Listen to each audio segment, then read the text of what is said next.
Hi అండి, మీరు చూస్తున్నారు ప్రశాంత్ కిచెన్ అండ్ ప్లాంట్స్ అండి. ఈరోజు మనం పాడవకుండా నెల రోజుల పాటు కూడా చక్కగా ఎంతో టేస్టీగా ఉండే రవ్వ లడ్డు తయారు చేసుకోవటం ఎలాగో చూద్దామండి. ముందుగా మనం అండి కొంచెం నెయ్యి తీసుకుందాము. ఎక్కువే పడుతుందండి కొంచెం రవ్వ లడ్డుకి. ఇంట్లో మన వీడియోస్లో కూడా పెట్టామండి ఈ యొక్క నెయ్యి తయారు చేయటాన్ని. ఇదిగోండి, చాలా నెయ్యి వస్తుందండి. జీడిపప్పు తీసుకుందామండి. ముందు జీడిపప్పులు ఫ్రై చేద్దాం. ఫస్ట్ కొంచెం ఎర్రగా వచ్చాయండి. ఎండు కొబ్బరి తీసుకుందామండి. ఎక్కువ తీసుకున్న ఇబ్బంది ఏమీ లేదు. 3 జీడిపప్పు, మరి ఎండు ద్రాక్ష, ఎండు కొబ్బరి అండి. ఇప్పుడు ఎండు ద్రాక్షాలు కూడా వేసేద్దామండి. ఇవి కూడా నూనెలో వేగాలి బాగా.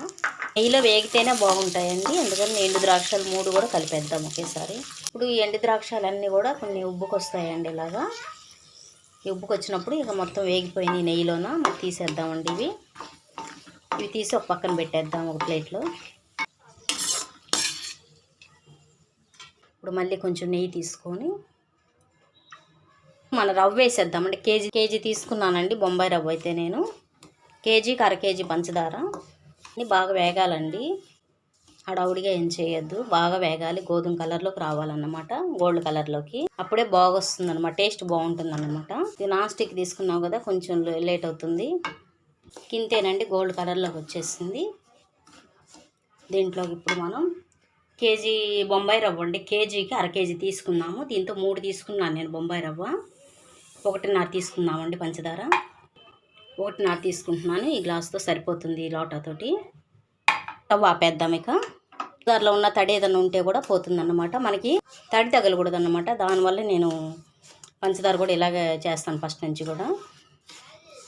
ఈ లోపు మనం ఇది చల్లారే లోపండి యాలక్కాయలు దంచుదాం. కొంచెం చల్లారిపోయిందండి. ఇంకా దీంట్లోకి మనం ముందుగా ఈ చిటికెడు, నేను అయితే కర్పూరం తీసుకుంటున్నానండి. ఇదిగోండి, చిటికెడే తీసుకోండి. ఇది కూడా చక్కగా చిదవాలి. ఇది మన తిరే కర్పూరం ఉంటుంది కదా, ఆ కర్పూరం చిన్న తీసుకోండి. చిదవండి బాగా మెత్తగా.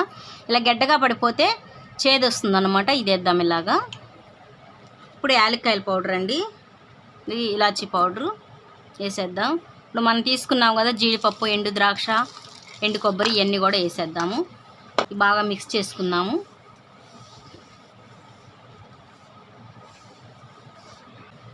ఇంకేంతేనండి. ఇప్పుడు దీంట్లోకి మనం ముందుగా రెడీ చేసుకున్న పాలండి. చూసి కలుపుకోండి. పాలు ఒకేసారి వేసేయద్దండి. పాలు అయితే కొంచెం కొంచెం ఒక సైడ్ నుంచి కలుపుకున్నా ఇబ్బంది లేదు. జావ అయితే బాగోదు, పాలు వల్లే పాడవుతుంది అన్నమాట.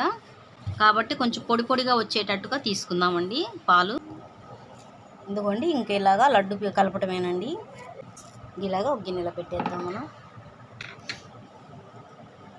లడ్డులు చేసుకోవటమేనండి. ఇలాగ అన్నీ చుట్టేసి మీకు చూపిస్తాను.